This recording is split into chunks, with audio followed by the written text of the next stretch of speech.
Welcome back to the Way of Chi. I'm Derrick Sue. I'm your Chi Master, and I'm your guide on your journey through Chi energy. And last week we spoke of the healing energies of Chi and how I healed myself through my own personal Chi, going back to my foundations from as early as age 14. And it took me some time to reconcile what was happening, and also uh, learning, learning once again the voices that you know that are present in your head, that's in your soul, that speak to you, that these are part of your aura. And not only does it speak to you, it speaks to others. And I say that in the sense that I've been many times, uh, my previous wives, both of them, both times, I answered a lot of uh, the sentence, finished the sentences for them, uh, and I spewed out the words as they were saying them. And that's how much in contact I was with their auras, and so that I could actually uh, feel what they were feeling and um, say what they were thinking at that moment. And both wives, it creeped them out. And they never understood why, because I never told them about my chi training. And uh, it took a long time. It was 14 years. At the age of 14, shortly after my grandfather had passed away, that's when my seafood decided to move me along into chi training, because I really needed to get hold of my anger at that time. And it was um, more imperative that uh, my aura and my mind I got right. And so that's when I started my chi energy training with a different Sifu and a chi master of many decades. And he amazed me with things. Like I said early on in my chi, I was a smartass with my chi master, because he never touched me. And he never had to, because he could cause extreme pain with his aura. And he did that on many occasions. Never touched me, but I experienced excruciating pain like you wouldn't believe. Broken arms, broken bones don't compare to the amount of pain that a true chi master can inflict upon a person. And these are some of the things that I'm going to talk about. Some of the other dimensions that we're going to be moving on to here very quickly, because we're closing out the second dimension here. And the second dimension is harnessing universal knowledge. And part of the universal knowledge is the knowledge of healing. And um, how energies are, there are energies that are active, like living, and then non-active, such as uh, an acupuncture needle. An acupuncture needle, you say, well, how can that be? Because what it's doing, it's receiving the harmonics, the universal harmonics of healing, and putting those energies directly, receiving those energies and directly putting them on a nerve that will uh, improve your health, that will heal you. And that's what acupuncture is. People believe that it's just stimulating the nerve. Yes, it's stimulating the nerve, but it goes more in depth. The metals, the non-active energy that are in within that acupuncture needle. And then because it's metallic, it also receives certain chi energy from the universe. And that chi energy is transmitted, received into that non-active instrument and then transmit it directly down into the nerve ending. And so that's the second dimension. And it's an exciting time because there's so many things to explore, so many things to learn. And this was the most exciting of all of the energies, the dimensions that uh, I've been through. And we have three more dimensions. The third dimension, which we'll be moving on to next week, is the ability to see forward and also see the past. And not only just see it, but actually be in that moment that is of significance. Uh, and it's incredible to be able to do that at will. And that's part of the third dimension. And uh, when I said a lot of my martial arts fighting skills comes from my chi energy because I'm able to see the future before the fight even starts. I can see the future, what they're going to do or attempt to do, and then how I can counteract all of that very quickly. And it seems like it happens like that, but time stops because, like I said, I control time and space.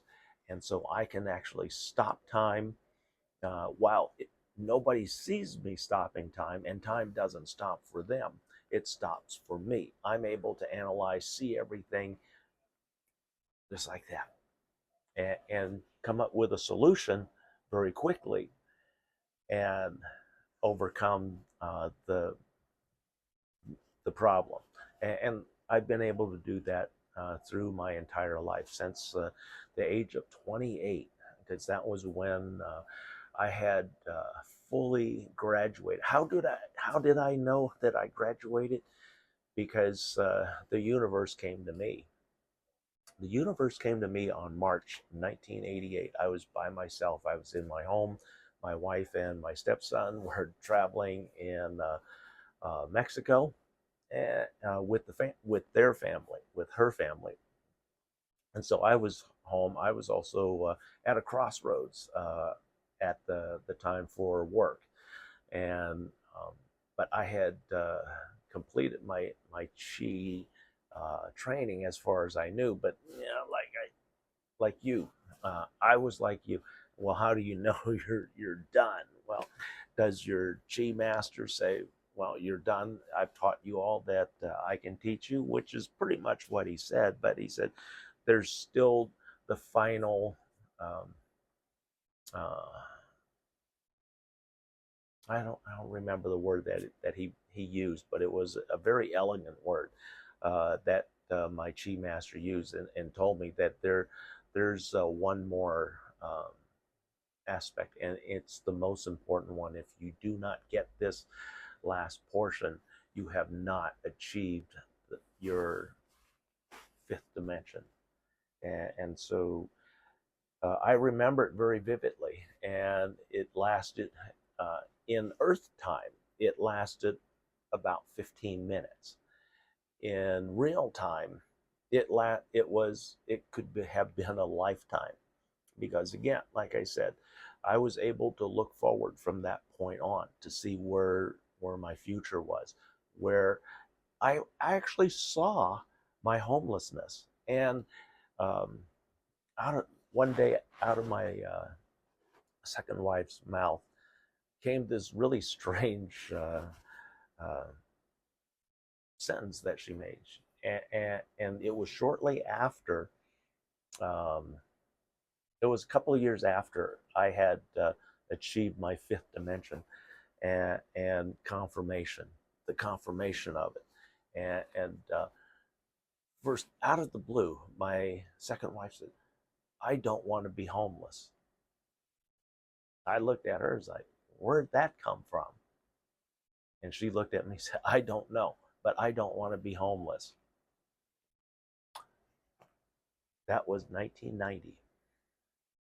And So I had already known that I was going to become homeless. I saw it. I just didn't know the exact time and how. But that's the third dimension. We're able to look forward, we're able to look backwards. And then in some cases, we're able to even look into past lives that we have existed on other dimensions, other planes, and other realms. So it's an exciting dimension. The third dimension being having the ability to look forward and backwards and relive it, controlling time and space. Then we, after we finish third dimension, fourth dimension, it is the energy of motion and no motion. That's an interesting for one, and this pertains to blocking energies. How I spoke earlier about touchless martial arts. This is exactly it, the fourth dimension, and how energy can be that strong uh, to fight. And while I have only seen some of the fighting, but I know that it exists, that type of dimension, because I've experienced it. My chi master inflicted a shitload of pain on me during my very troubled time early on. And then the fifth dimension. And a lot of you will probably relate to this. There was in the movie Star Wars when Obi-Wan Kenobi was confronting uh, Darth Vader. And he said, "You strike me down, I will become more powerful than you can ever imagine." Imagine that. That's the fifth dimension, because you become more powerful outside of this realm, outside of your body, than anything else out there, and you defy time and space. You can feel the energy of the universe, and you can look forward, you can look backwards. It is an amazing time, but also it's a time of high responsibility, because there are those that can uh, abuse this uh, gift, and very few attain the fifth dimension. Very few. Many attain different dimensions, like the second dimension, first dimension, and then um, I've known some that have reached the third, but reaching the fourth dimension is extremely difficult and very rare in itself. And then to get to where I am, where I was able to attain all five dimensions, and um, get confirmation. Like I said, the confirmation came on March 1988, lasted about 15 minutes, and it was pretty interesting, because the conversation that I had with the all knowing is uh, very interesting. And one of the things that people, well, how do you know that it was the all knowing? And here's where the atheists and agnostics have a very difficult time, because um, to me, this was God actually coming to visit with me, not in the sense of a person, so to speak, but in a form that did not scare me, or uh, or make me wary. Uh, and it was a good conversation, and I was able to look at my direction, and that's where I was able to see my future and where I needed to go, and what existed before needs to be put in the past. And that's what part of reconciliation is. The reconciliation covers a lot of things. You have to be at peace in your mind and your heart and in your soul. If you're not at peace, your soul's harmonics, the vibration that it works and exists in, uh, the universe is out of tune with everything else, and you have to get uh, your soul's harmonics and vibrations back in line with the universe. And how do you know you're in line with the universe? Because the universe speaks to you. When the universe is not speaking to you, but another voice is speaking to you, like I experienced during my very dark years, uh, it's a bad voice, and you'll know the difference. You will know the difference. Thanks for joining me today. Keep going on your journey on chi energy.